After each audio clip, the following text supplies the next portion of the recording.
Once upon a time, in a faraway land, lived a kind girl named Cinderella. She worked hard every day, cleaning and cooking, while dreaming of a better life. Her stepmother and stepsisters were very unkind to her. They made her do all the chores and laughed at her dreams. At night, Cinderella would sit by the fire and dream of a better life. Her only friends were the kind little animals. One day, a royal messenger arrived with an invitation. There would be a ball at the palace, and every young lady was invited. The stepsisters rushed to get ready for the ball. They wore fancy dresses and too much makeup. Cinderella helped them kindly, even though they were never kind to her. Cinderella asked if she could go to the ball too, but her stepmother laughed and said, "You? In rags? Never." After they left for the ball, Cinderella sat alone and cried. Suddenly, a soft light appeared, and a magical fairy stood before her. The fairy godmother told Cinderella she would go to the ball, but first, they needed to get her ready, with a little magic. With a wave of her wand, the fairy godmother turned a pumpkin into a golden carriage, ready to take Cinderella to the ball.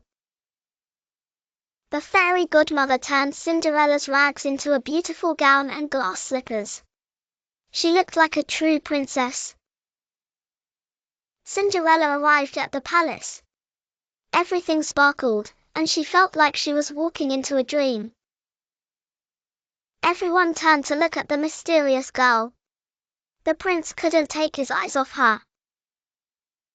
The prince smiled and held out his hand. "May I have this dance?" he asked. Cinderella said yes.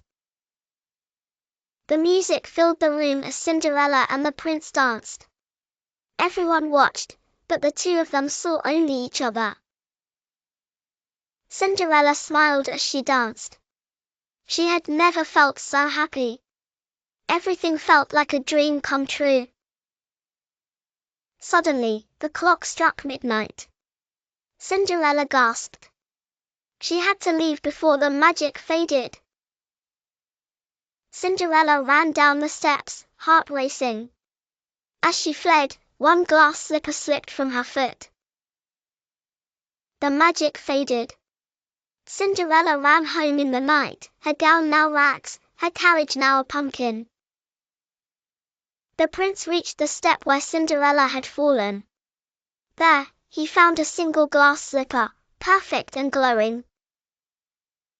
At sunrise, the prince began his journey. He carried the glass slipper, determined to find the girl who fit it. The prince arrived at the house.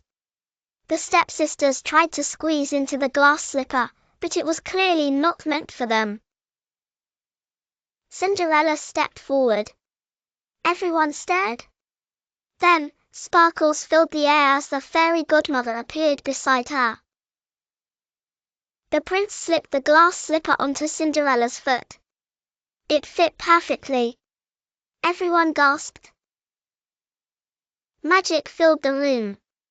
Cinderella's old clothes vanished, and her shining gown returned in a swirl of light. Hand in hand, Cinderella and the prince stepped outside. The village watched in awe as they walked toward the golden carriage. Cinderella looked back one last time. The golden carriage rolled away, and her old life faded behind her. The golden carriage arrived at the palace gates. Cheers filled the air. Cinderella had returned, and the kingdom rejoiced. The palace came alive with joy. Music filled the air as Cinderella and the prince entered, hand in hand. Under the golden lights, Cinderella and the prince danced together. Their hearts moved as one. The wedding was grand and full of joy. Love, magic, and flowers surrounded the happy couple. Cinderella and the prince rode across the kingdom. The people cheered and the sky sang with joy. And so, Cinderella and the prince lived happily ever after. Magic, love, and kindness filled their days.